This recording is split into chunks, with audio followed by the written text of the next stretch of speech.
सर्वप्रथम आमच्या उमरेड नगरीत आपले हार्दिक स्वागत आहे।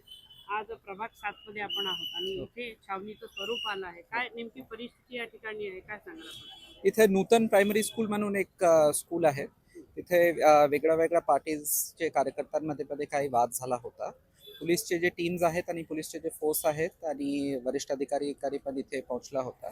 सध्या शांतता आहेत आणि वोटिंग जे आहे ते सुरळीत चालू आहे। म्हणजे इथून पुढे जी प्रक्रिया ती सुरळीतपणे हो सुरू आहे, चालू आहे। सगळा वाद निवडला आहे। हो हो आपण काय संदेश देऊ इच्छिता? आता म्हणजे 2 तास उरलेले आहेत, हो पुढच्या 2 तासांमध्ये उमरेडकरांना जे मतदार आहेत त्यांना काही संदेश देऊ इच्छिता? उमरेडकरांना मी ग्वाही देतो की तुमचे जे मतदान आहे ते एकदम पूर्णपणे सुरक्षित आहे आणि नागपूर ग्रामीण पोलीस जे आहेत ते तुमच्या मतदानच्या सुरक्षेसाठी कटिबद्ध आहे। ठीक आहे सर, धन्यवाद।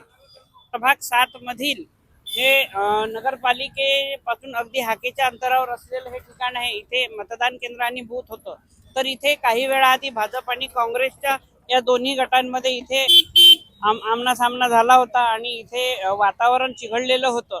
तरी ती चिघळलेली परिस्थिती पोलिसांनी ती आटोक्यात आणण्याचा प्रयत्न केला आहे आणि सध्या या ठिकाणी छावणीचे स्वरूप आल्यासारखे दिसून येत आहे। आपण पाहू शकता सगळीकडे पोलीस बंदोबस्त आहे चोख आणि पोलिसांनी या ठिकाणचा ताबा आपल्याकडे घेतला आहे।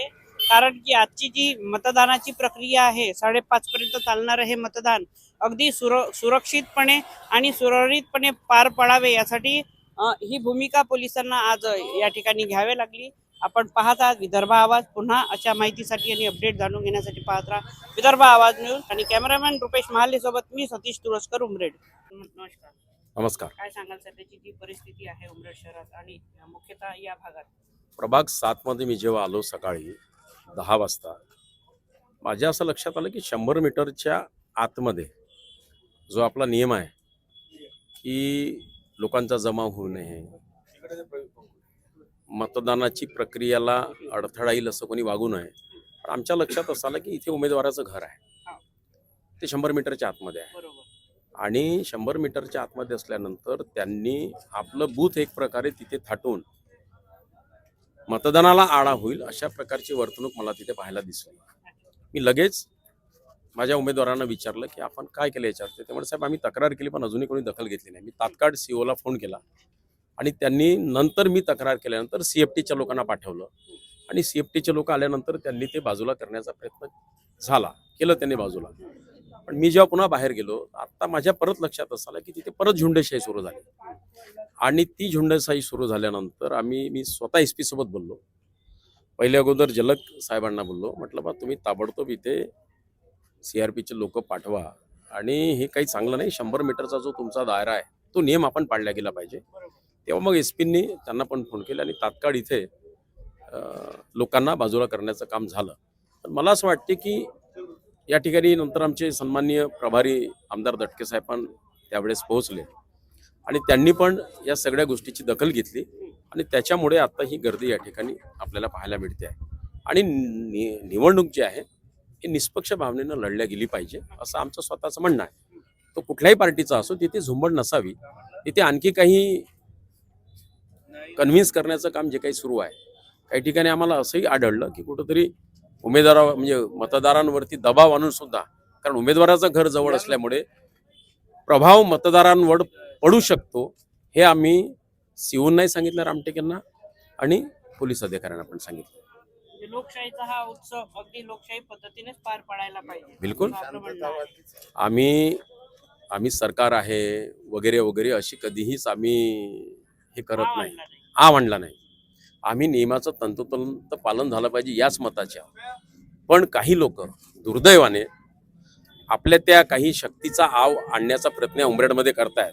त्याच्यामुळे माझं त्यांना पण आव्हान आहे, आता जनता सुजाण झालेली आहे, तो जुना काळ गेलेला आहे आपल्या यंत्रणेचा गैरवापर करण्याचा। यंत्रणा ही कुणाच्या बापाची नसते, यंत्रणा ही सरकारी असते, जनतेची असते, त्याच्यामुळे त्याचा नीट वापर व्हायला पाहिजे एवढंच माझं मत आहे। अशी सूचना होती की इथं पैशाचा वाटप सुरू आहे आणि म्हणून या पैशाच्या वाटपाच्या अनुषंगाने वोटर्स लोकांना इन्फ्लुएन्स करायचा प्रयत्न झालेला आहे आणि म्हणून मी सूचना मिळाल्याबरोबरच मी इथं आलेलो आहे आता मी आपल्या ज्या जयंत मॅडम आहेत आपल्या SDPO इथल्या त्यांच्याशी संपर्क साधून स्थितीचा काय परिस्थिती आहे आणि ते जे पैसे वाटपाचा कार्यक्रम आहे तो तिथं आम्ही बंद करायला लावला आणि कंप्लेंट केली त्यांना. त्या कंप्लेंटचा काय इश्यू होत आहे त्यांना मी बोलतो. आता ते येत आहे तर मी त्यांच्याशी बोलून हे करतो. दोन्ही बाजूनं हे असे आरोप होत आहेत हो, पैसे हो. वाटप किंवा आमच्याकडे पैसेच नाही तर वाटप कुठून करणार.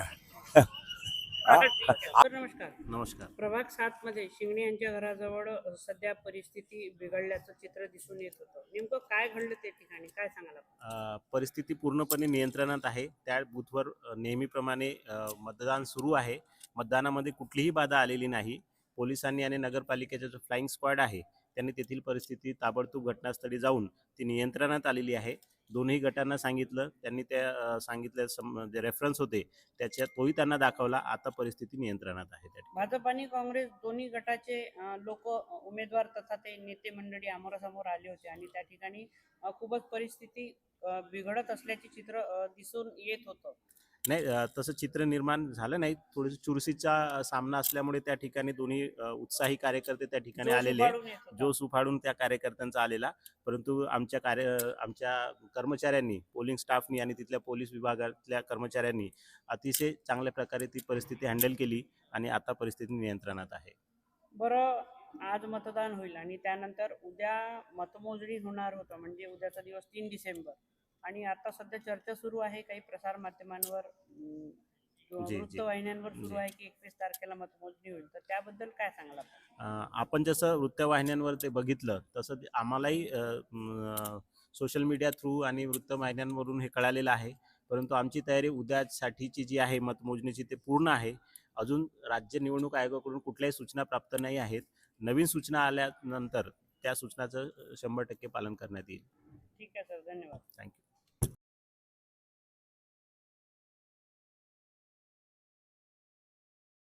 नागपूर जिल्ह्याचे, नागपूर ग्रामीणचे पोलीस अधीक्षक हर्ष पोद्दार साहेब यांची या ठिकाणी उपस्थिती आहे आणि जी काही परिस्थिती या ठिकाणी निर्माण झाली होती त्या सगळ्या गोष्टीवर, त्या गोष्टीचा आढावा घेण्यासाठी ते इथे दाखल झाले आहेत. थोड्याच वेळाआधी IG साहेब सुद्धा येऊन गेले आहेत आणि इथली परिस्थिती नियंत्रणात आल्याचे सगळे चित्र आता दिसत आहे. आता आपण पोलीस अधीक्षकांकडनं त्यांच्या प्रतिक्रिया जाणून घेऊया.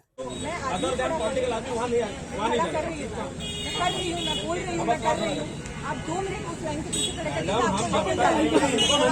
ओ साहेब, अंदर चल रहा है।